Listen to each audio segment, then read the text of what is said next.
Hello，大家好，欢迎来到米娅的塔罗频道。我们今天呢要占卜的主题是你和你心中所想的这个人呢，我们一起来做一个能量的连接，来看一下彼此的感觉，目前是怎么样子的一个情况哦。那如果你们是暧昧的话，是否有机会再更进一步的发展？有没有机会可以在一起呢？那如果你们是分手断联的情况哦，有没有机会可以复合呢？这个是我们今天这个占卜主要想要看的。所以如果你是稳定恋情的朋友，今天这个主题就比较不适合你咯。好，那我们一样哦，桌面上今天呢有3张树叶，分别代表3组牌哦。好，从左到右，第一组牌，第二组牌，第3组牌。从左到右是第一组牌，第二组牌，第3组牌。好，大家可以凭直觉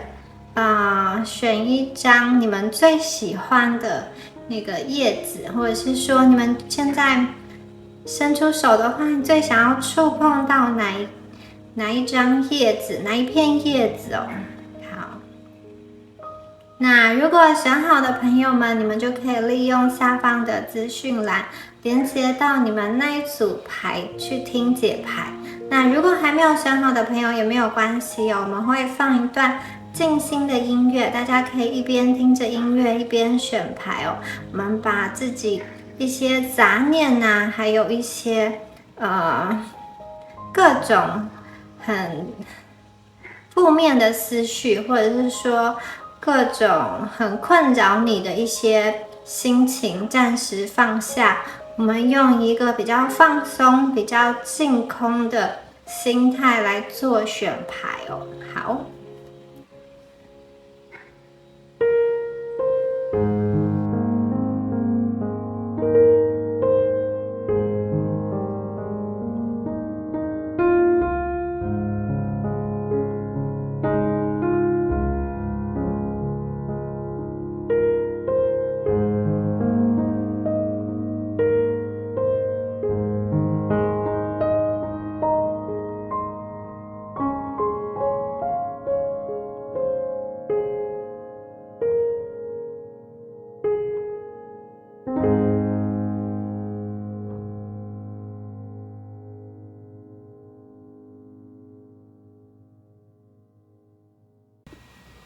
好，第一组的朋友，我们一起来看一下你们的牌哦。第一张月亮牌，宝剑的守护者，又是一张宝剑4哦。权杖10，好，战车，审判。世界牌，死亡，新生。来看一下图卡。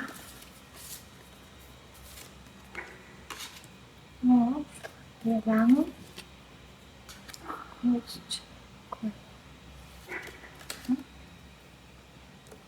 先抽出这些牌。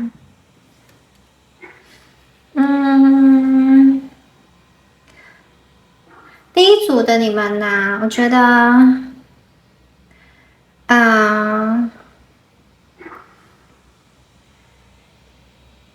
我觉得你们对这个人呢，应该算是，相处没有很久就会蛮喜欢他，有的人甚至是一见钟情，然后也蛮愿意为了这个人付出的。然后你们在这个付出的过程中会想要去改变自己，甚至是配合他，就是你们还蛮愿意在这段感情中投入的。然后对方看起来，我觉得他是一个比较小心跟谨慎的人哦。他做事情的时候考虑蛮多的，就是他要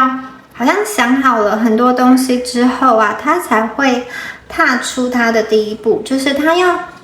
假设你们是暧昧的关系，我觉得他要进入到一段感情之前，他会想很多很多，他会再三的确认说你们两个的三观是否一致，以及一些生活细节啊是否能够达成共识哦。那我觉得这可能是来自于他过去在感情中，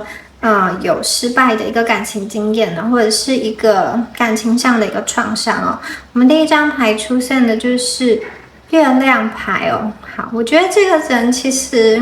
他对你的关心是有的哦，然后这种关系其实是比较微弱的，比较隐蔽的。有的时候你好像觉得若有似无，因为这个月光它并不像是太阳一样这么明亮、很及时，可以给你回馈哦。有的时候你会觉得他好像对你若即若离哦，它其实这个月亮牌下面有很多蘑菇哦，各种不同的蘑菇，它是在阴暗的角落下生长，代表说他对这段关系其实有很多想法，有好的，有不好的，就是他其实会想很多，而且感觉上他认为说，目前有一些问题是阻碍在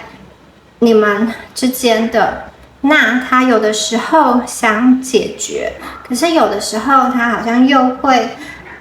想要逃避啦，就是感觉上这段关系有一点前进后退，有一点弯弯绕绕的。你们在这当中啊，可能有不少的委屈。第二张牌啊，是这个宝剑的守护者哦。其实这张牌的出现啊，我觉得又加深了一个，就是我觉得他是一个蛮小心谨慎的人，就是他要接收什么，就算你是主动给他一段感情哦，他也是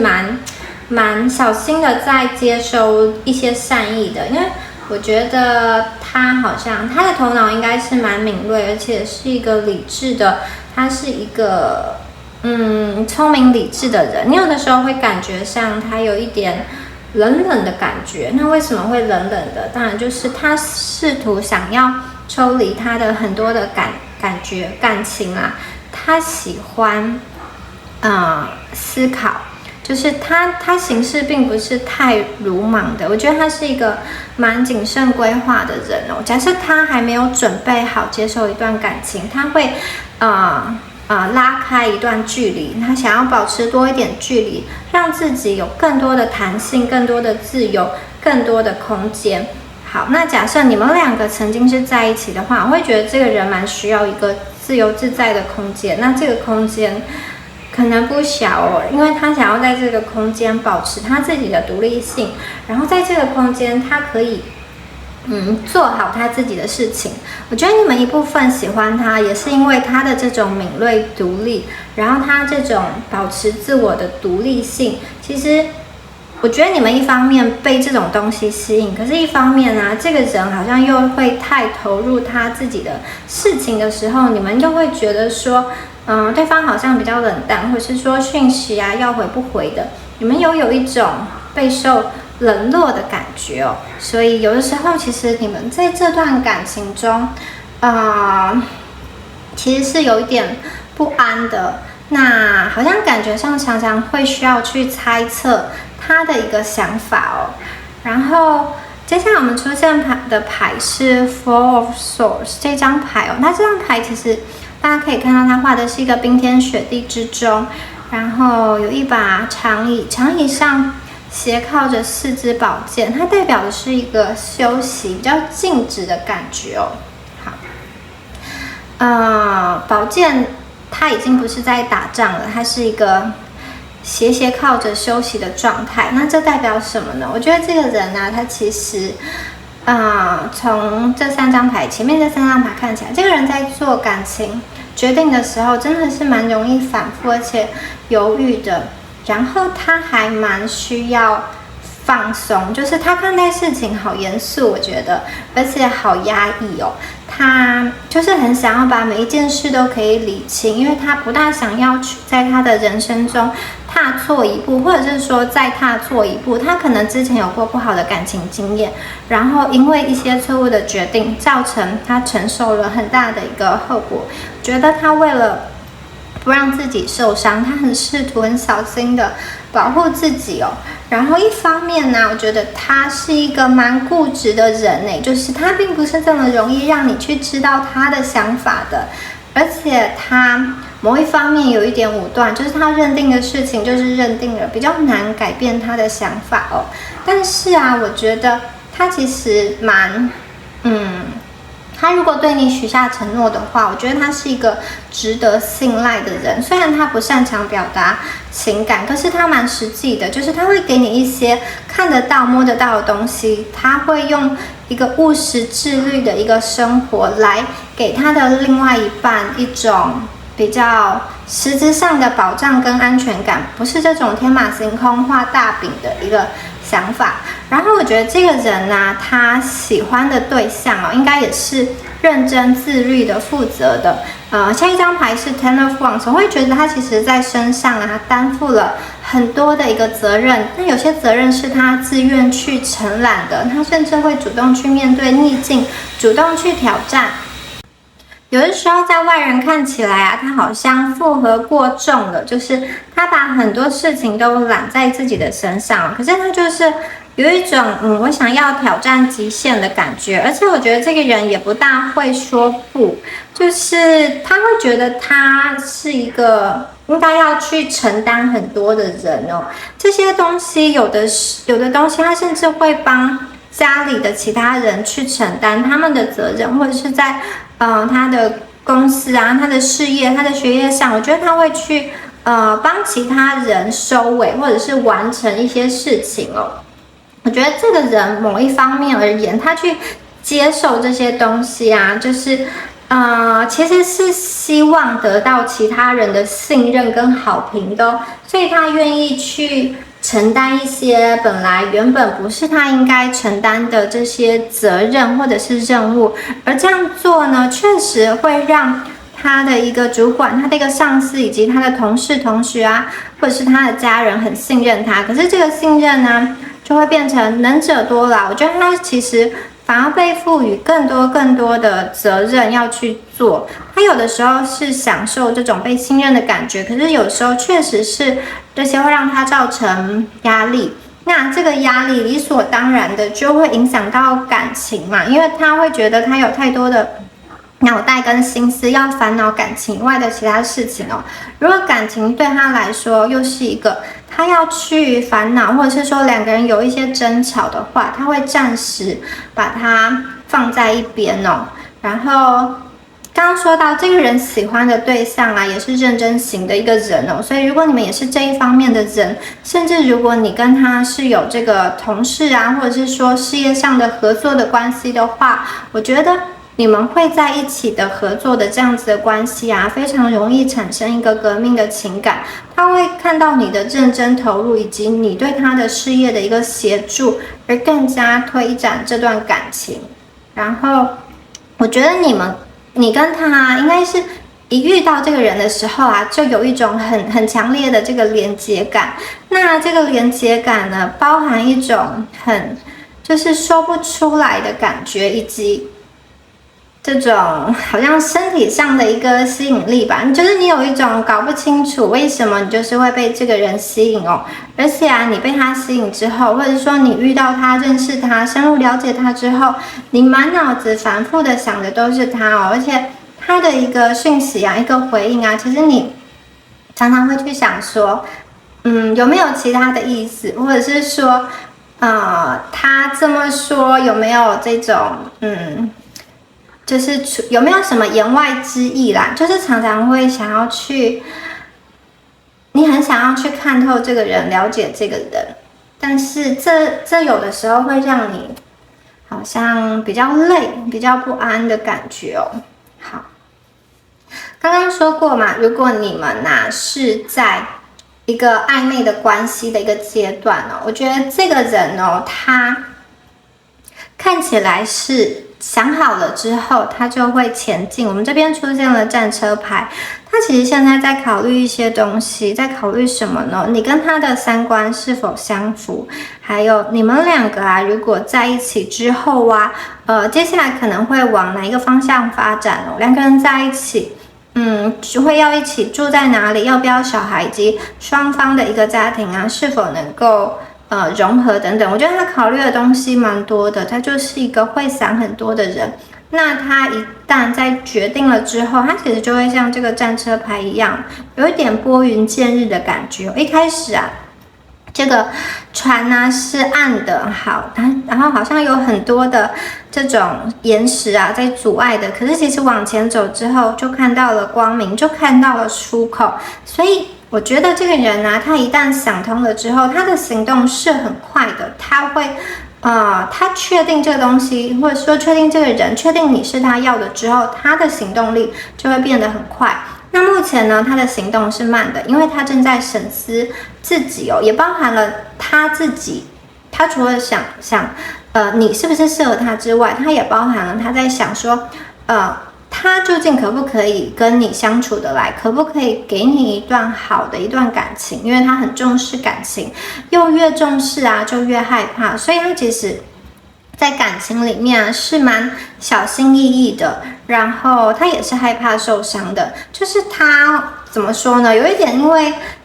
太在意，然后太害怕搞砸了这段感情，所以他就要更加的小心翼翼的前进然后我在这边还看到有一点我觉得你们当中啊有一些人可能是这种好像也是一个讲话比较怎么说一针见血，或者是说你们能够跟他互相辩论，或者是说踩到他的痛处，就是你们要吵起架来也是蛮厉害的，然后你们也是能够知道对方的痛点在哪，然后会踩到痛点的这个人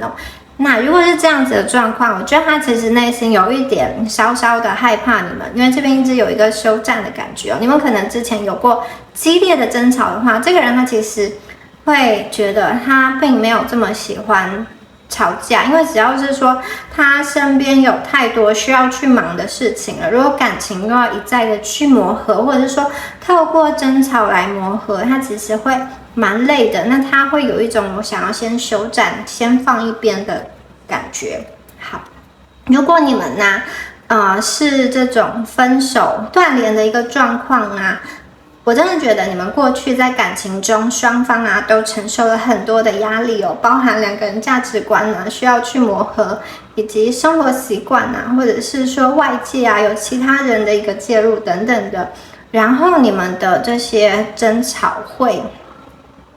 好像争吵的次数越来越多，彼此对彼此累积了越来越多的不满到最后好像日常的各种小事都会成为这个导火线有的时候就会变成说你们日常中好像冷战热战大吵小吵都会出现，那这个会变成说对方真的他需要休息，他会需要把各种情绪沉淀下来他必须跟你去拉开距离虽然他内心是蛮不舍的，因为你们给他很多美好的回忆，他也蛮喜欢你们的，可是因为这种距离被拉开，他其实就有一种得到自由的感觉，他觉得哇，我可以松一口气，在我这个一个人的天地里做我自己喜欢的事情，或者是说我去忙碌我自己的事业那有一种稍稍这种放松解脱的感觉，然后可以待在他的小的天地里。所以怎么说呢，分手对他来说好像也有一种某种程度的释放就是一个交杂的感情虽然不舍，可是他也放下了某一部分他没有办法处理的事情，没有办法处理的压力好，所以我觉得我们接下来看的是这个审判这一张牌好，我觉得审判这张牌的出现其实有代表说我觉得这段感情会走到现在这个程度特别是分手断联的朋友这段感情会从你们相识相遇以及甜蜜的日子到最后分开破裂，我觉得它是有它的一个原因跟道理存在的，它好像就是你们两个必须要去完成跟经历的一个过程是你们的这种好像因果循环、因缘际会的一个部分那这张牌啊，其实代表着说，内在深处的一个自然的疗愈跟解放的力量，而且这个疗愈跟解放的力量会对你自己还有他都造成一个奇迹般的一个效果所以，这张牌的出现，我会觉得你跟你要问的这个人你们之间是有转圜的余地是有变得更好的一个可能。所以，如果你要问复合，我觉得是有机会的。那它的重点就在于，你必须要去寻找这段关系中真正对方想要的是什么，以及阻碍你为什么没有办法去给对方他想要的东西，或者是说，如果你是一个会在关系里，有些人会这样，你会主动去破坏一些关系，你会主动去说反话，或者是说气话，说伤人的话，你想要透过这些话，好像刺激对方，让对方感觉到痛，感觉到受伤，来证明他对你的爱。如果你是用这样子的方式其实我觉得这张牌的出现会代表说你需要去了解自己为什么要一再的这样做，因为这样做其实会伤害到对方，然后你们之间如果有一些表达上的误会，我觉得他需要将事情澄清。然后这张牌也代表的是一个原谅你要做一个准备的动作，你要准备去原谅，不管过去对方曾经对你说什么，或者是说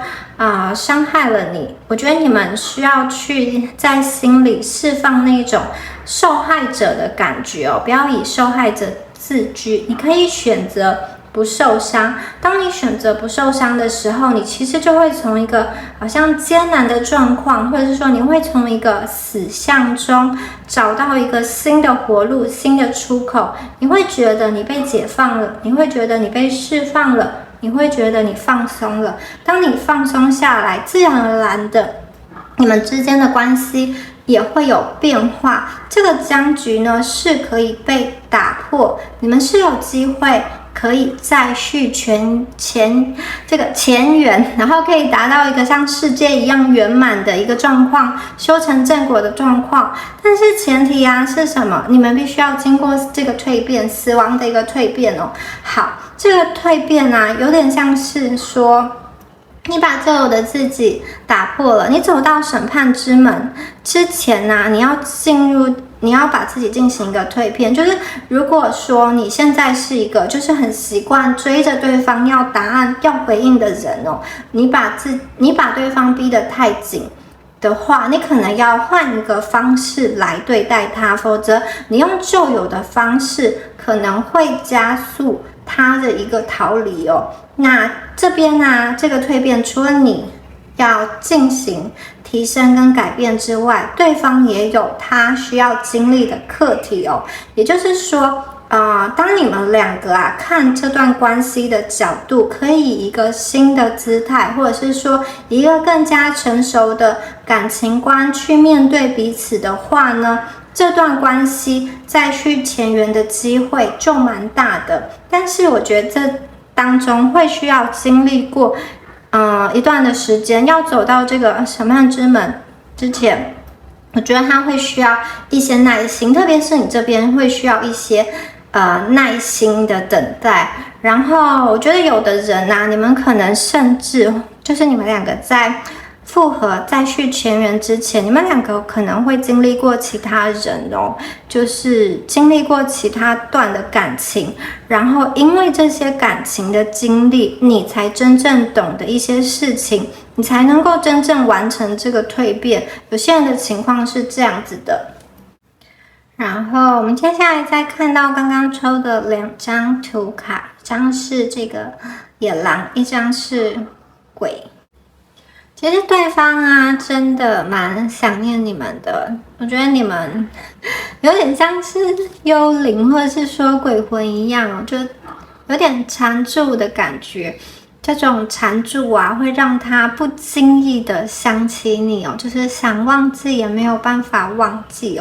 然后这种缠住我觉得有一种又爱又恨的感觉。他一方面回忆起你们的时候是很美好的，有一些很甜蜜的东西。可是，一方面同时啊，他有时候会又想到一些，哇，你们吵得很凶，或者是说有一个总是无法跨过的这种坎，他就会觉得这些东西啊，会让他想起来很心碎，也很心酸。为什么就是有一些阻碍，或者说有一些现实的课题，他就是没有办法去解决呢？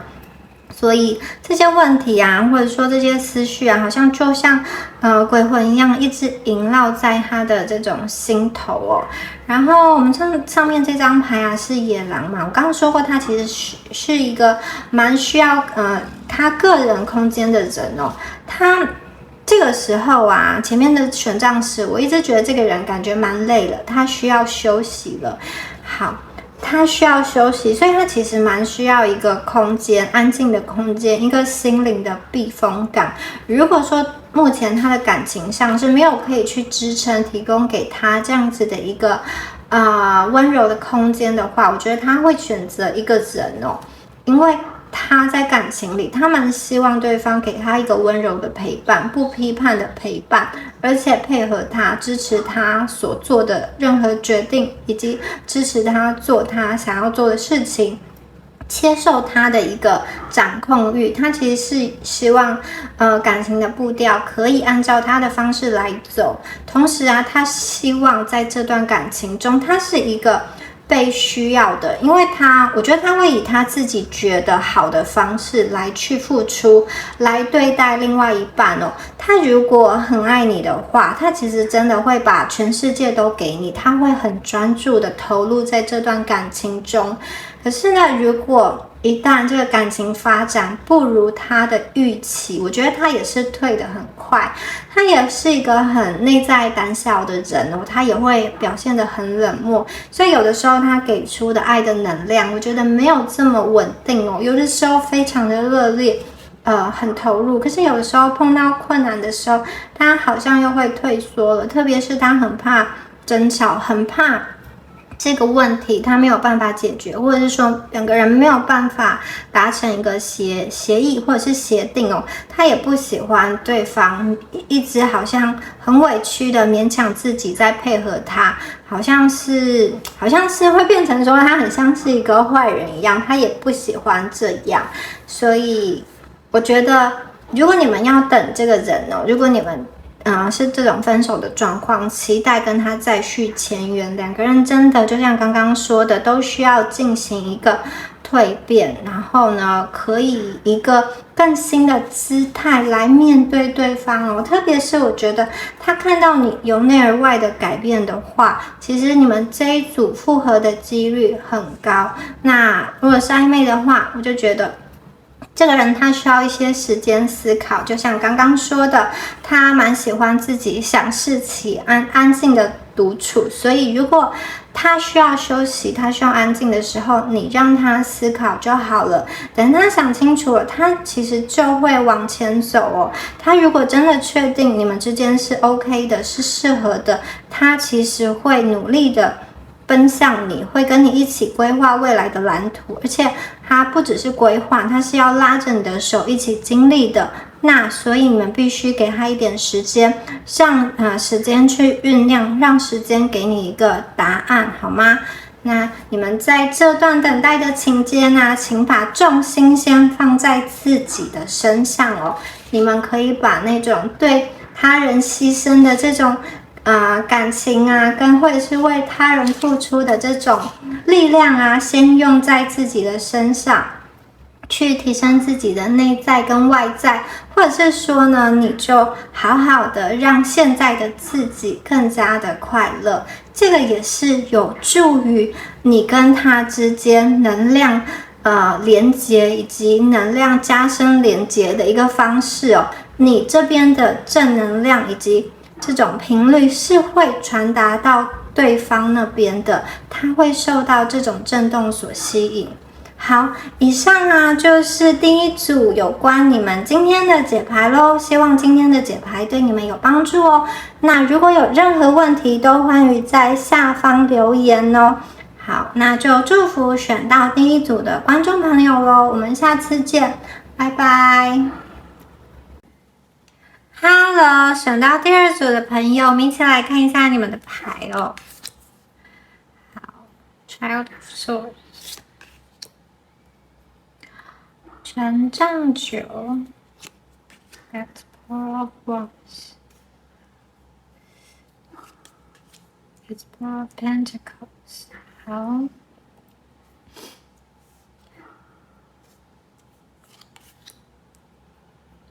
愚人牌 ，Devil， Love，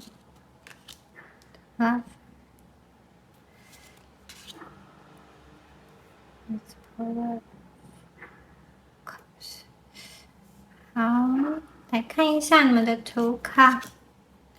强，2，好。你们的牌都抽好了，我们来看一下哦。今天第二组牌，好，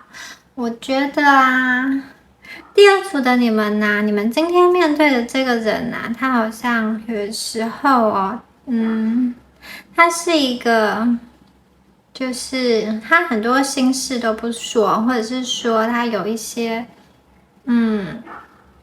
不愉快的事，或者是说有一些苦闷，他会藏在心里的。他会觉得说这样做会对彼此的关系比较好，或者是说他其实就是一个比较爱面子、比较硬的人哦。他不会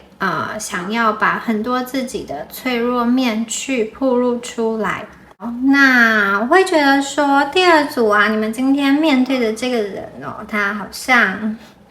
我觉得特别是分手断联的朋友啊，你们过去是不是有发生过比较大的一个争执哦，或者是说有一些出现让双方不满意的一个状况哦？我们第一张牌出现的是 Child of Swords， 就是我觉得这个人他好像会某一方面某些时候。他觉得这个周遭在这段关系中，他好像是被限制住了，或者是说他会感觉到，有一些敌意。那他的应对方式是比较冷淡的，因为他觉得他自己受到批评，而且他会觉得在这段关系中哦，他好像有一点受到打扰的感觉，就是他觉得，这段关系中好像有一些误解哦，就是你看到的他，你想象的他，并不是真的他，或者是说他看到的你想象的你，并不是真正的你。我觉得，从这张牌中啊，有一个要换位思考，就是这只乌鸦，它其实，是低着头。去看待他身后的这支宝剑，宝剑其实代表的是一个冷静的智慧哦，一个清晰的判断哦。它代表说，换位思考。他本来应该是抬头看，可是他现在是低着头看，然后是从他的两腿之间啊去看待这支宝剑的。这个代表说，其实我觉得你们两个在关系中好像必须要站在对方的立场去想哦。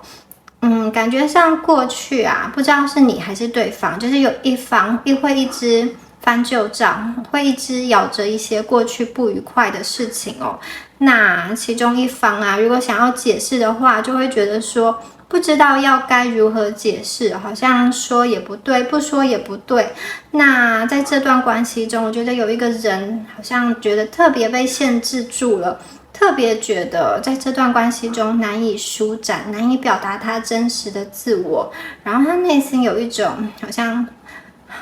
有一种比较不满跟不平的情绪。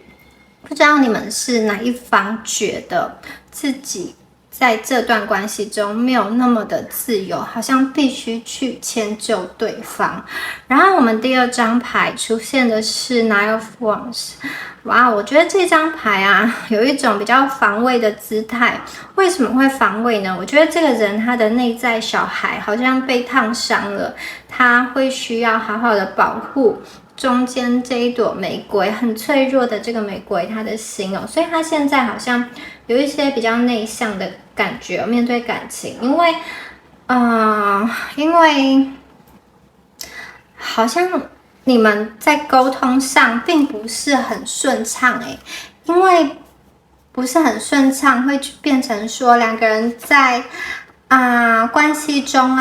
都会比较没有办法去站在对方的立场想，然后有一种忍耐或者是说彼此猜忌的感觉，让这段关系饱受磨难，很辛苦我觉得不管是你或者是他都有这种辛苦的感觉，然后对方又是一个有苦不会说出口的一个个性，他很多事情其实都会闷在心里，因为他觉得这样子可能对彼此的关系会比较好，或者是说他自己也是一个蛮爱面子的人，他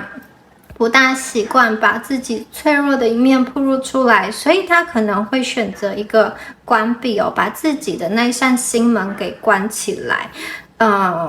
而且我觉得他在关系中有的时候会觉得他受到了挑战，或者是说受到了威胁，这个威胁并不见得是说你们真的说什么话来威胁他，但是我觉得他是一个蛮敏感的人，就是如果你的言语有一些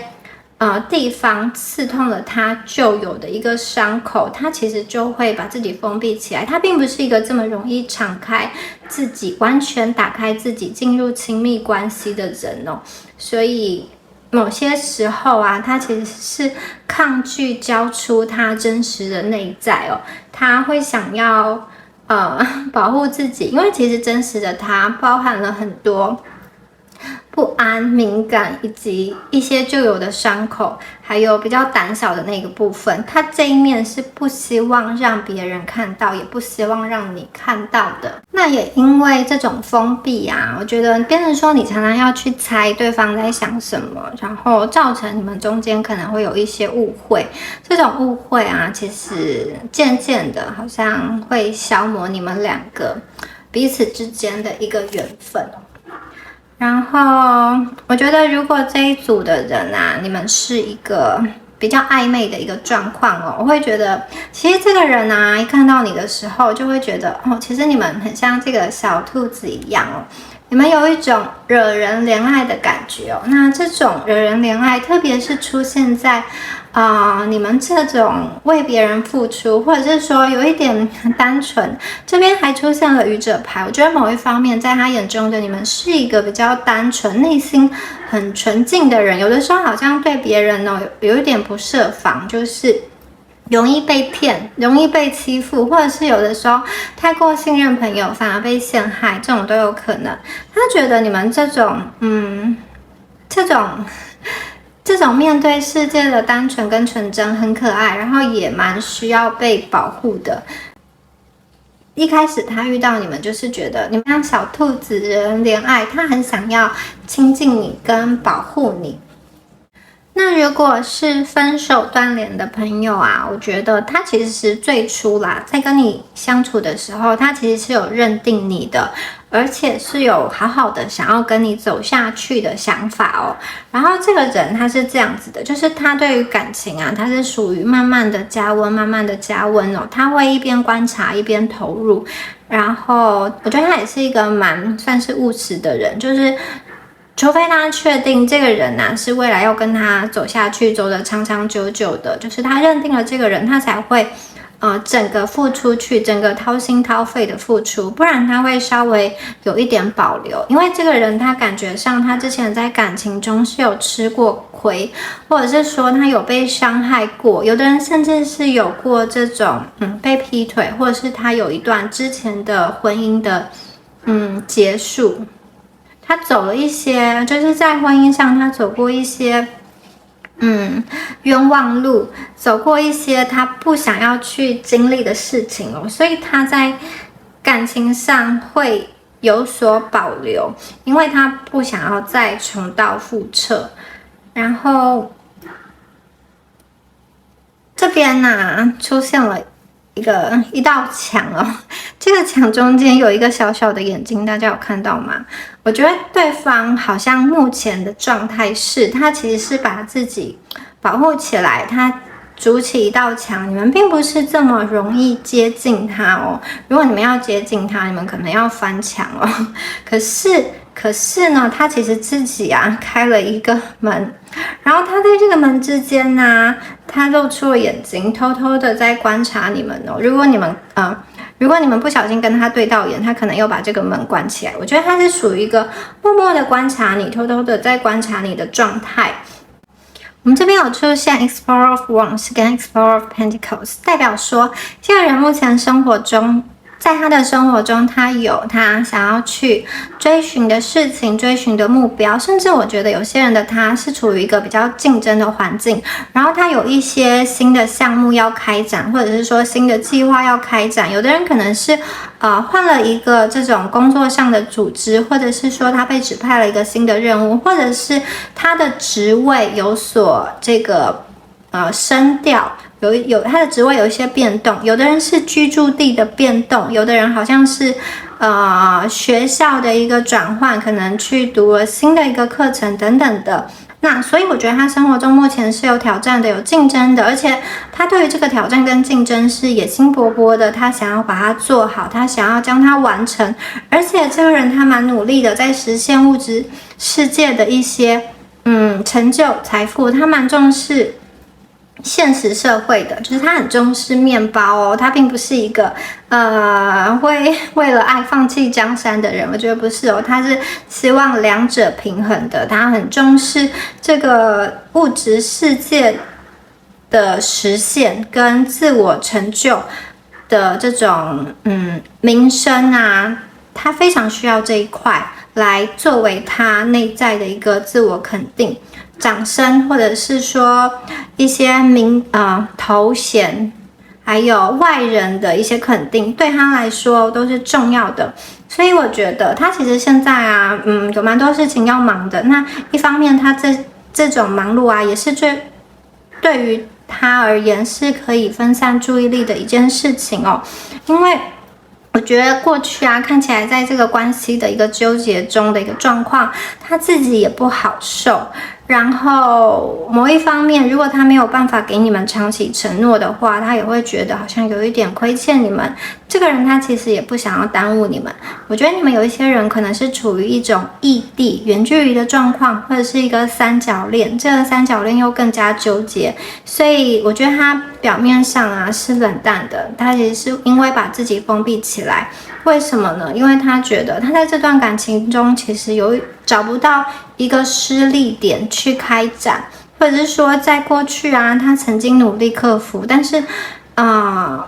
外在确实有一些阻力啦，然后他觉得心灰意冷太多次了，所以他目前暂时是把自己处在一个封闭，在感情这一块是一个暂时封闭的状况。然后我觉得其实这个人他的出现哦，在生命中，在你跟他的生命中，彼此都影响了彼此很多。对于你而言我觉得他好像教会了你蛮多事情的，比如说他教会你如何去爱，或者是说如何去付出，如何去信任一个人。因为我觉得如果是分手断联的朋友，他曾经是有给过你们承诺的，然后同时你也打开了他一些内在的视野，我觉得你也丰富了他的内在跟生命哦。就是你们很容易可以在彼此的身上看见一些不同的东西，这个不同好像是你一直以来寻寻觅觅想要填补的生命那一块缺口，或是说那一块拼图。所以我觉得其实你跟对方最初的相遇是非常非常的有火花，而且是非常非常的吸引彼此的。然后我们这边呢还出现了这个恶魔牌跟恋人牌哦。然后恋人牌它其实有代表的是一个选择这个人他可能生命中有很多的朋友嘛，或者是说异性的朋友哦，就是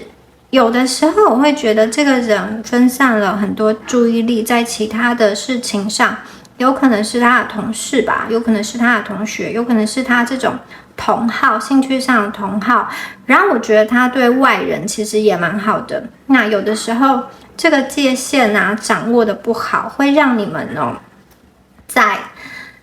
关系中没有安全感。因为我觉得这个人有时候分散了太多他的时间跟精力，其实一些不是这么重要的人身上，就是他会试图营造一个对大家都很好的形象，可是有些人其实只是在他生命中短暂的出现，或者是说只是一个短暂的交集，或者是说是一个朋友跟同事，其实并不需要付出这么多。可是我觉得他有的时候好像会因为他个人的一个形象的经营嘛，或者是说一个维持嘛，他其实对大家都还蛮不错的。然后这个人他当然也对他喜欢的对象很好，我觉得他们可能也曾经对你很好哦，而且这种好事他会很大方的给你一些物质或者是服务，会给你一些生活上的照顾哦，而且他也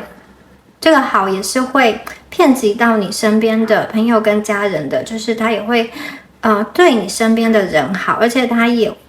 会将你介绍给他的家人跟生活圈的人。我觉得他对于一个他喜欢的人真的也是蛮付出的。但是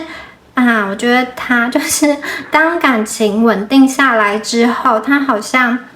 有一点热度就有一种降低的感觉啊，就是当感情稳定下来之后，他前面可能冲得很快，然后他之后好像又会转移到其他的注意力，他的重心就会慢慢的不在感情上了。然后我觉得这个时候就会开始出现一些争执了，因为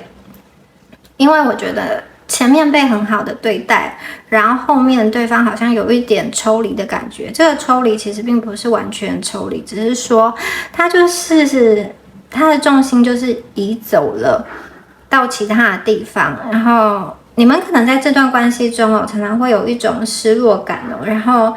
你会不知道感情应该如何继续其实你也为他改变了很多很多，像是你的一些原则，你会为了他放弃，或者是说你本来坚持的一些价值观你可能也会重新的安排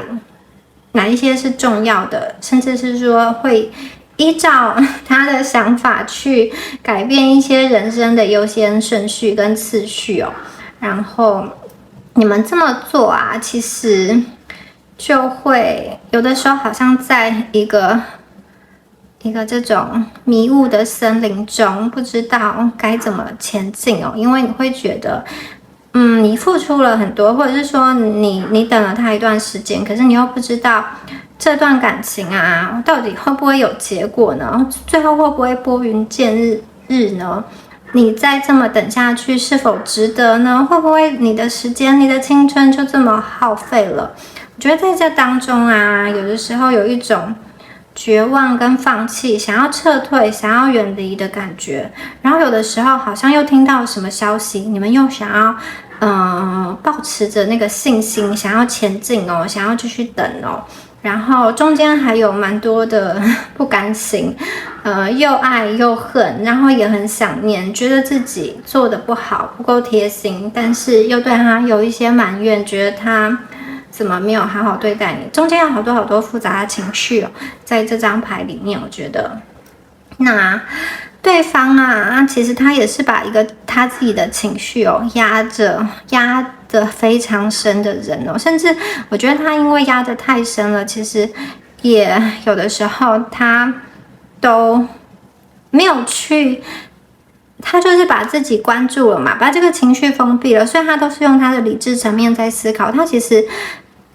也不知道自己真正的感觉跟感情到底是怎么样的。我觉得你们看起来你们是比较纠结的人就是在这段感情中感觉你们是放了比较多的情绪在里面，但这个人他其实也是有的，只是他把那一部分关起来了，他在表面上都是用一些理性或者是说用一些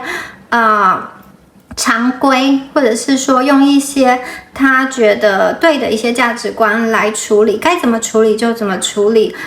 但是他其实真的是把他内心的这种情绪啊压得很深哦，他只留一点点缝让那个情绪宣泄，有的人甚至是完全不留缝的，就整个压住了，任那个情绪在内心中波涛汹涌。然后分手又断联的朋友啊，我觉得他确实曾经有复合的想法哦。在这段关系结束之后，他真的有认真的思考过两个人的问题究竟出在哪，为什么会走到这一步。他其实内心有很多的不舍，可是他这个念头好像有一点想了之后又放下了，就是他没有实际的去行动，又把自己关起来了。因为我觉得他就是有一种他想是一回事，能不能做到又是一回事哦。他会觉得这段关系中好像就是有一些东西没有办法解决，你们再次相遇又会碰撞得很激烈，或者是说又会被一些阻碍所隔开，所以他觉得他不知道要怎么跨过那个坎，那个坎可能是你们个性上根本的不合，或者是说不同一个价值观上根本的一个背离，所以他其实面对你的时候，他也会有一些不知所措。然后刚刚有提到嘛，就是在这段关系中，有一个人哦，或者是说双方哦，好像就是会一直抓着错误不放，让另一方很有罪恶感，然后又很希望对方可以去赎罪，然后说话的时候行为啊、言语啊，又会一直踩到对方的痛点。我本来犯错的那一方啊，一开始其实是有愧疚的，可是后来啊，他反而觉得哇，你太超过了，或者是说他会觉得说错不在他，其实是你造成的，你促成的，或者是说你推动了这件事情、这个行为、这个结果，其实对方也不大想要承认自己是错的。也因为不想要承认自己是错的，我觉得他也会用一种比较防卫的姿态，他可能会去先指责你，或者是他为了合理化自己的一个行为，我觉得他有可能会也去不断的嫌弃你。这个是某一些人，我觉得你们会遇到争吵激烈，会有这样子的一个状况哦。好，如果是暧昧的朋友啊，我觉得他目前的状态是比较封闭的，所以如果你要他赶快展开行动的话，我觉得目前他可能这个行动力比较没有这么强，可是他绝对是在关注你的。我觉得他可能会看你的这个社群软体，或者是说透过朋友得知你的消息，他用他的方式来观察你，关注你的一个讯息哦。那他目前呢，如果是暧昧的状况的话，我觉得他对于这段感情哦，比较随缘，比较顺其自然。他观察你的同时，他也顺着当下的心情去发展。也就是说如果他身边出现了令他感兴趣的事情，或者是说人，我觉得他也会去追寻。有可能是他投入了某一项兴趣中，或者是说如果他身边出现了其他吸引他的一个朋友他也会去试试看哦，他也会去发展哦。当然这个试试看不一定会成功嘛，因为他也是一个蛮小心谨慎的人，我觉得他对于伴侣也是有一定的要求的，所以他就是抱持着一个随缘多认识朋友的一个情况，他也会去接触他身边有可能发展的一个缘分。那你们有没有机会在一起呢？我觉得是有的哦，因为你们两个之间是有缘分在的，然后这个缘分的牵引必须要你去发光。也就是说我觉得最初你吸引他的地方就是你有一种像是一个很温暖又惹人怜爱的感觉。他会想要去亲近你，他觉得是很舒服而且没有压力的。那你们必须要知道你们自己的优点在哪里，就是不要失去自信哦，不要在他面前好像就是自我暗淡一样。我觉得他在这个观察你的过程中，其实你的这个乐观，或者是说你的认真负责，或者是说你对于你自己生活的一个踏实跟追寻，其实是很吸引他的。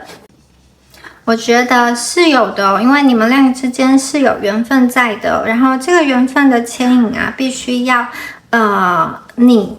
去发光。也就是说啊，我觉得最初你吸引他的地方啊，就是你有一种像是一个很温暖又惹人怜爱的感觉。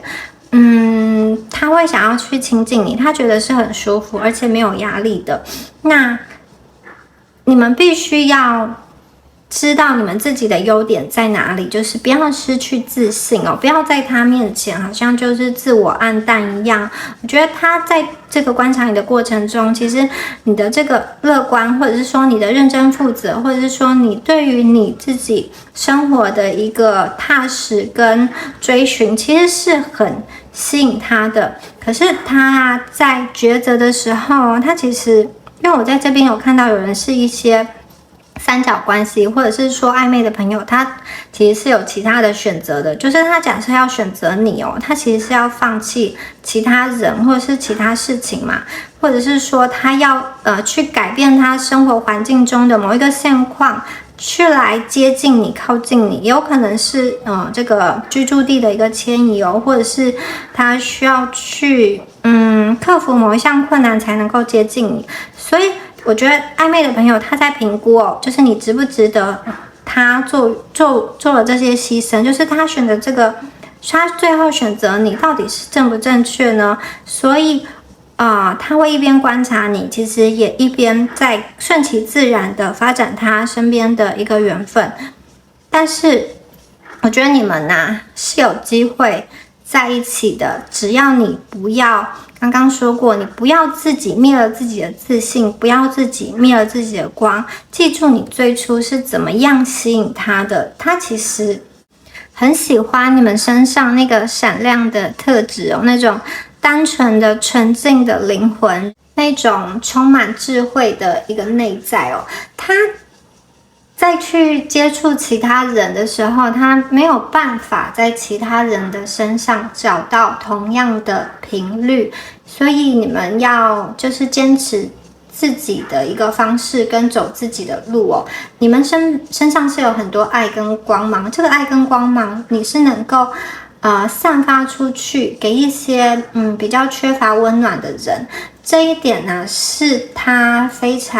应该说非常吸引他的一部分，所以你们要我觉得你们就是做好自己，然后持续把自己的优点发光发热，就会在你跟他的缘分牵引上有很大的帮助。暧昧的朋友啊，我觉得你们在一起的机会是有的，要看你们如何掌握。我觉得你们确实是有机会产生一个火花，然后两个人要如何掌握，以及如何延续这个缘分，要让这个缘分走得多远多长，都是看你们两个之后的一个互动。那如果呢，你们是分手断联的朋友啊，我觉得你可能就是暂时不能期待对方对你会有太大的付出。虽然我知道你们可能在这段感情中啊，好像就是因为这段感情已经苦恼了很久，我觉得有的人可能吃不好也睡不好，然后就有一种以泪洗面嘛，应该有的人是有经过这样子的时期哦。可是这样子的时期终究会过去哦，就是这个绝望感，我觉得会随着时间慢慢的被消磨。对方其实一直都有默默的观察你跟注意你，甚至他常常不经意的在想到你哦。然后我觉得有些人的他啊，就是分手断联的朋友，你们有一些人对应到他，其实他有试图着好像去寻找另外一个人，他想要开展另外一段感情，不知道是他可能透过朋友介绍啊，或者是交友软体等等，他其实有在试图的想要投入一段感情，所以我觉得看起来啊，并没有很顺利，或者是说他曾经投入了一段感情，又觉得跟对方不是他所想要的那个样子，不知道为什么他常常想到你们，想到跟你在一起的一些回忆啊，或者是说两个人的一些共同的这个纪念日哦，或者是说共同去旅行的一些甜蜜的回忆吧。我觉得有很多很多的画面会在他的脑海中出现，他的内心藏有蛮多的思念的情绪哦。你们之间遇到的问题啊，有的时候不是单靠两个人就能够解决的。但是我觉得宇宙啊，会在一个适合的机缘下，出现一个转换哦。也就是说，我觉得分手断联的朋友，你们会不会复合是有机会的。那这个机会会来自于，我觉得，他可能是一个贵人吧，或者是说出现了一个事件，一个转折点。那这个人或者是说这个事件会让对方哦，他会从中学习到一些他过往没有在这段感情中看到的事情哦。我觉得他会因为这件事或者这个人被提点，从不一样的观点来看待感情哦。他也许会发现他过去对待你的方式是可以有所调整的。那如果是一个如果是一个人的话，我觉得这个第三方啊，是一个他能够幸福的人，一个能够信任的人，然后会透过一些比较技巧的方式去引导他，或者是说可能是他的一个朋友分享他自己的感情经历，他从中看见了自己在过往感情中的一个盲点哦。那我觉得这个真的是需要因缘，然后要等到适合的时机点才会发生。因为我觉得你们面对的这个人，这个对方，他并不是一个会很喜欢透露自己隐私的人，他不会把自己感情上的一些挫败或者是细节很摊开来讲哦。所以我觉得其实真正他的朋友啊，或者是说他的家人也不清楚他在感情上发生的一些事情哦。所以我觉得出现的这个事件，或者是说这个贵人，这个第三方，真的就是在因缘际会下来到他的生命中，而且他也是不经意的去分享他的感情观，或者是说经验，或者是说看事情的角度，让对方得到了一些自我反省的机会哦，让他可以用别人的角度来看待自己，而不是陷在自己的那个思考的圈圈中。目前呢，如果你要执意求复合的话，其实会比较不建议，因为我觉得在你们这一边呢，如果到还没有就是时间还没有成熟，双方又是用过往的模式再一次去相处的话，就算勉强复合之后，还可能会发生一个破裂。如果一直去抓着他要答案的话，他其实会产生一个压力在啦，就是他如果我觉得他会觉得说这段感情要不要继续，其实暂时对他来说没有急迫性，他其实没有急着要下决定哦，他会把暂时没有办法处理的事放一边。但是如果你要他赶快去下决定，他可能就会选择好，那就真的完全的断掉，完全的以后也结束了，不要继续。我觉得他可能会受到，如果你们一直逼迫他，他可能会受到逼迫下这样的决定。所以我觉得目前呢，分手断联的朋友，你们不要把太多的注意力放在他身上，你们去做自己的事情，你们去忙自己的事情吧。就是你们本来在做什么就继续去做，然后等到一个适合的时机点，他自然呢会有贵人去提点，宇宙自然会让他生命中发生一些事件。我觉得要发生了这件事情之后，他才会明白你们过去在感情中的付出，因为他可能只看到他要的，那如果你们没有做到他要的那个部分，他会觉得你们好像就是没有做。其实你们是蛮愿意去包容他的，就算不管他之前做了什么，我觉得他回来的话，你们其实也会就是继续接受这段感情啦。那既然是这样的话，如果你们愿意等他的话，那你就把这个时间放宽嘛，就是不要太纠结于一时，比如说几天啊，或者是几个月。对，我们可以把心情放宽，因为人生还很长，你并不是要争一时的在一起。如果你是要长长久久的在一起的话，你先把你自己的能量调整好。那么你跟他之间呢，彼此在一起，在遇到的时候，其实就会是一场能量的响应，就是双方的流动都是会很舒服的，那感情也会很自然的开展。你们只要顺着这个顺其自然，顺着这个流动，关系就会越来越向光明的地方走去。如果就是太过仓促的要一个结果，要一个答案，我觉得反而会让一些旧有的感情的基础去解体，或者是说当就有一些原本就不太牢靠的一些信任、安全感啊等等更加的瓦解。所以我觉得你们要的应该是一个可以经得起时间考验的感情，对吧？那么目前当下就不要对这段感情太过执着跟用力，你可以先将自己的心境跨越到下一个阶段。不管过去发生了什么伤心难过的事情，总是会雨过天晴的，你总是会看到美丽的一个彩虹的。我觉得你可以多去勇敢一点，或者是多为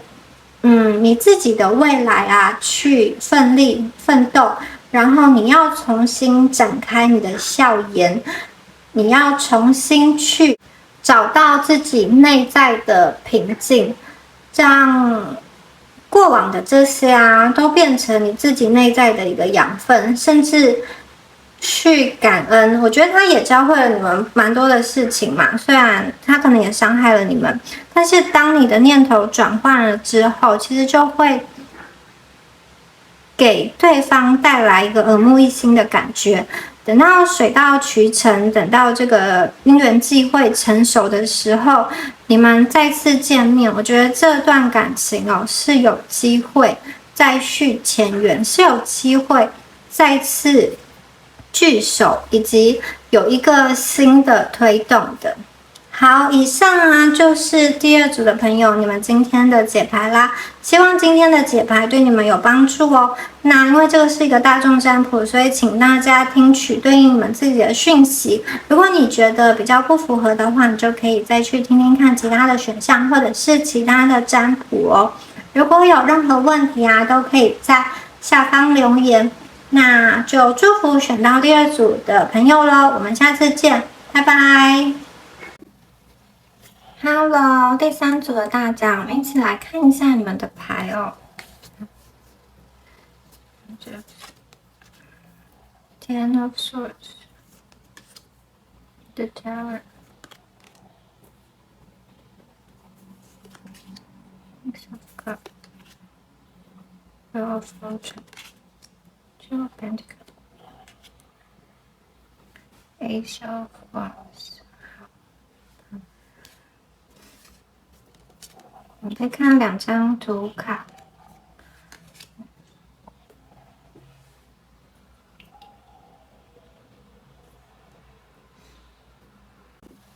好，第三组的朋友我觉得你们因为这个人其实你们面对了人生中一些从来没有想过会面对的事情，从来没有想过会发生的一些情境的一些场景因为它都发生了，都面对了。而且我觉得你跟他之间，其中有一方或者是说两个人都是有故事的人，就是同年纪的人和你们同年纪的人，可能还在思考着如何打扮，如何吸引异性，或者是说如何赚更多钱，如何突破自己啊，找到自己的一个梦想等等的。可是你们啊，就是已经好像有这种经历了很多的感觉，像是人生的一些悲欢离合、生离死别。你跟他之间啊，可能之间有人是有过婚姻经历的，或者是说有小孩的，那也有可能两个人都有这样子的一个情况。那我觉得，因为这些事情啊，其实这个人哦，面对感情哦，蛮实际的，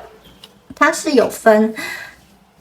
区分的，就是他有分那种可以谈谈小恋爱的人，或者是说这个人是要能够跟他长久走下去的伴侣，他在选择上择偶的态度是有所不同的。我觉得他很实际哦，他要选择可以跟他长长久久修成正果的伴侣，必然是对他人生有帮助、能够加值的人，特别是可以为他的人生带来1+1大于2的一个效益。我在这边有看到啊，他有这个皇帝牌哦，开了很红的这个罂粟花。好，这个人皇帝嘛，就是一个紫微星，紫微星坐命，所以他其实很爱面子，而且他的另外一半也要让他有面子，条件不能差。我觉得他要求另外一半应该也蛮多的，出得了厅堂，进得了厨房，在闺房里面也要充满乐趣哦。所以我觉得，如果你们是分手断联这一部分的人，必然啊，你们的条件也不差。毕竟他当初会选择你们哦，你们一定在各方面啊都是别人眼中优秀的。好，然后我还看到啊，我觉得这个人啊，其实 Ten of Swords， 我觉得这个人啊，在你们的关系中有好像分分合合的感觉，然后缺乏一个很有品质的沟通，而且这种分分合合有的时候不是单单就你们两个人造成的，我觉得还可能有其他外力造成的。有一部分的朋友啊，我觉得你们要问的对方，他是很重视家庭的，这个家庭是指他的原生家庭，或者是说如果他是有婚姻的话，他会很重视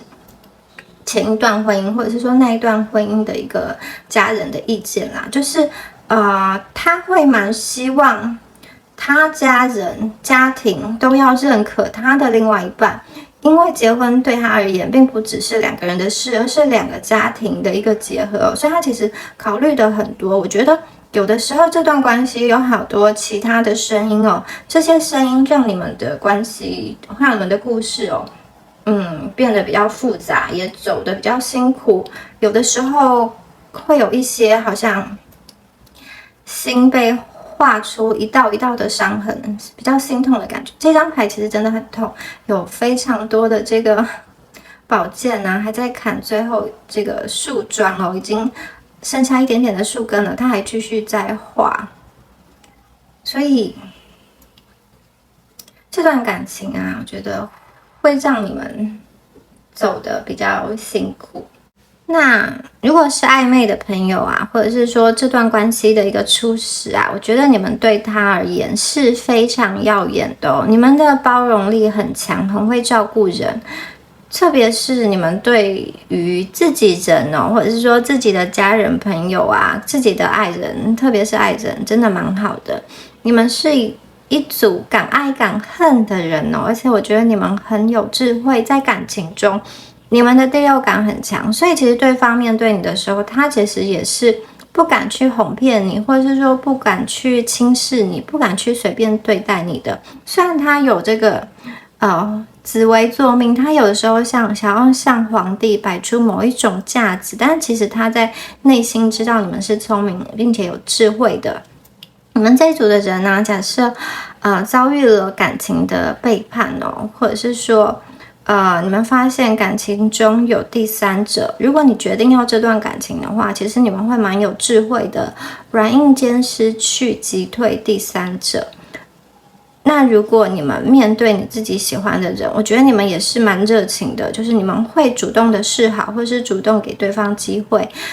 特别是用自己一个很独特的魅力、独特的方式去吸引对方、迷惑对方，最终啊，你会融化对方的心。所以我觉得第3组的你们啊，真的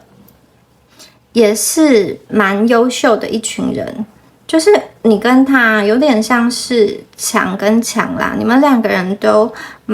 条件蛮不错的，然后能量都是蛮对等的。但是有的时候这个人啊，我就觉得他其实有的时候碰到跟他一个相同的能量哦，他其实会觉得他没有办法在这段感情中去掌握、去控制吧。他其实有的时候会想要去找一个比他弱很多的人，让他完全满足他的这个皇帝的一个欲望跟权利，但是他内心哦，其实他又不是很看得起比他弱很多的人，所以这其实还蛮矛盾的。他希望他的另外一半条件很好，然后各方面方方面面都是让他有面子，不管是外在或者是内在哦，要有好看的外表，要有有趣的灵魂，然后要能够圆融大方的处理事情。好，可是他又希望这样子的人哦，在一段关系中可以完全的委身，完全的舍己，去听他的话，然后可能为他放弃了自己的梦想、自己的事业、自己的家人、居住地等等。所以其实这是不是有一点矛盾呢？就是你喜欢上这么好的一个人，可是你却又要他放弃一切，让他来配合你。我觉得在感情中他是有这样子的倾向。然后我这边看到你们当中啊，如果是不管是暧昧或者是分手断联，我觉得你们可能曾经有发生过一次事件哦，这个事件可能是突如其来的一个争吵，或者是一个外力，也有可能有的人是因为疫情造成你们这段感情的一个崩解哦。那这个崩解会让你们的联系好像慢慢的由热转冷，就是转淡啦。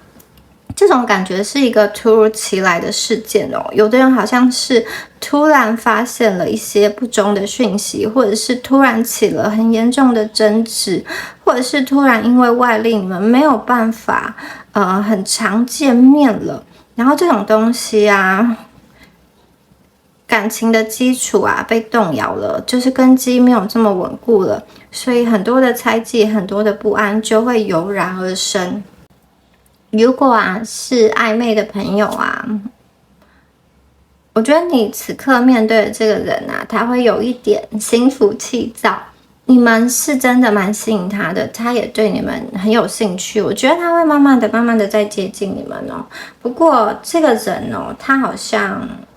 就是你对他而言啊，是一个很特别的一个存在哦。但是如果他此时此刻，他因为现实的一些外力，或者是说因为现实的考量，他没有办法给你一个长久的承诺的话，我觉得他会暂时对这段感情冷处理。好，我觉得有些人啊，你们当中面临的是一个三角的关系，那因为这个人他可能本身已经有一段关系了，所以他没有办法给你长长久久的承诺，所以这个时候假设你们是这种情况的话，我会觉得目前啊，对方可能会冷处理，就是他看起来牌面上看起来他好像没有要去结束他原先的关系跟你们在一起，至少目前啊，他可能不会很快的去处理这一段复杂的故事。好，那如果你们是暧昧，但是2个人都是单身的情况下，我觉得他真的是对你们有兴趣的，而且啊，他有试着要跟你们更接近一点哦。不过这个人啊，他也知道感情是排他的，就是如果他选择了一个人，他就必须要去排除其他的机会，然后必须说他有一点自认为条件很好，他可能条件也真的蛮不错的，所以他其实会方方面面的评估你们是不是他心中所想要的，或者是说各方面是不是都是有符合他的某一个条件跟标准哦。以及如果接下来你们要走入婚姻、建立家庭，他势必要放弃的更多。那你值不值得他放弃那么多呢？我觉得他会去评估这些，但他的心里最深层的地方，他其实是有一个计算机，他是有一个算盘的，或是说他是有一个清单的。好，他会一边接近你们，一边在评估这些事情。然后你们有没有机会在一起呢？我觉得当他自己把这些东西评估完之后，他自然而然就会下决定了。好，那如果你们是分手断联的朋友的话，会觉得说这个人呢，他其实现在他有他自己的新生活，就是他的生活中有很多五光十色的东西，好像正在吸引着他。然后他身边其实也出现了一些潜在的一个对象，潜在可以发展的对象。不过我觉得因为这个人本身在感情上，至少说此刻他是一个比较重视实际面，或者说比较重视利益的人其实围绕在他的身边，他比较容易吸引到同类型的人。就是如果他在目前去发展感情的话，那个人和他的一个结合，必然也是看重他身上的某一些价值因为某一些价值可以给自己带来好处，所以才会去选择跟他结合。就是在这里面，并不是这么真的有情有义，所以我觉得如果他现在建立了感情，可能也不会说真的很长久。这个人他的重心跟目光暂时是放在他眼前的这个道路上。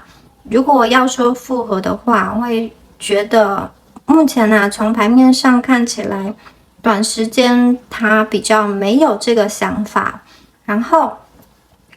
我觉得其实你跟他之间这段关系你们好像一开始就知道这段关系是一个有期限的，就是当你们相遇的那一天就已经预示了感情消亡以及结束的那个时刻。我不知道为什么你们当中应该有人其实心里好像隐约可以感觉得到这段感情好像会有终止的这一天。但是你们要把话听完就是不要听到这边觉得很心痛，然后就把影片划掉，不要继续听了。因为我们这边出现了命运之轮，所以大家如果你要问复合的话，我觉得它并不是说完完全全的没有机会。命运之轮其实对应到很多种可能，因为命运之轮它是时时刻刻都在转动。其实人生唯一不变的事情就是变，时时刻刻分分钟钟都在变化。有的时候你人生规划的再好，都抵不过老天爷的神来一笔，也都抵不过老天爷写的那个剧本所以我觉得你们当中复合是有机会的，而且这个机会很可能是在一个你非常不经意的情况下，你们又相遇了，然后你们又好像因为余情未了而死灰复燃的感觉有的时候你们这种好像复合是一种很天马行空、很直觉力的，有可能他某一天突然经历了什么事情，因为很感性，又再一次的联络上你。也有可能有的人是在这种很放弃了、很绝望，甚至都展开了自己新的一段感情的时候，这个人才后悔想要追回你，都有可能但是这个命运之轮的转动需要一些时间去推动。我觉得现在彼此其实你们身上都带着一些过往的伤痛，因为过往这段关系让你们自身造成了一些磨损特别是你这边我觉得你们好像就是你不知道你自己究竟还可以为这段感情做什么。即使你很愿意去做，很愿意去努力改善，愿意去尽你最大的全力去挽留，或者是说去让这段关系更好转一点，可是你们有一种无能为力、无力施展的感觉。你们在这段关系中的情绪是很满的，而且其实你会想要试着做很多事情让它去好转。我想要跟你们说的是，其实你可以学会放过你自己，了解你自己的极限既然已经发生了某些事情它是不可能逆转的，你就暂时把它放一边，或者说暂时可以面对的话，你就去面对。其实，有了这个逆境之后啊，你能够去接受跟面对之后，你才会更强盛。你经历过人生中的山穷水尽之后，才会有绝处逢生的一天哦。而且我觉得这一组的朋友啊，其实你们很重要的是探索内在的自己啦。我觉得你过去对应到的这个对象啊，这边有出现白手套，其实他是一个蛮重视感官，而且也希望生活可以过得很精致的人，特别是在一些物质层面他是有追求的。某一方面，我觉得你们跟他在一起的时候，也是会去喜欢一些很精致啊、很有仪式感的东西等等的。那这些东西啊，没有说不好，只是有的时候太过追求会迷失于外在的一个虚像，所以你们可以转而探索内在的自己哦，去想说你真正想做的事情是什么。你不必等待人生中出现另外一个人来陪伴你一起完成那些其实你自己一个人就能够完成的事情哦。所以其实生命啊，有的时候要学会放手，放手一些自己没有办法掌控的事情哦。那生命它没有特别的一个时间表，有的时候你往前走，你有的时候也可以稍稍的后退。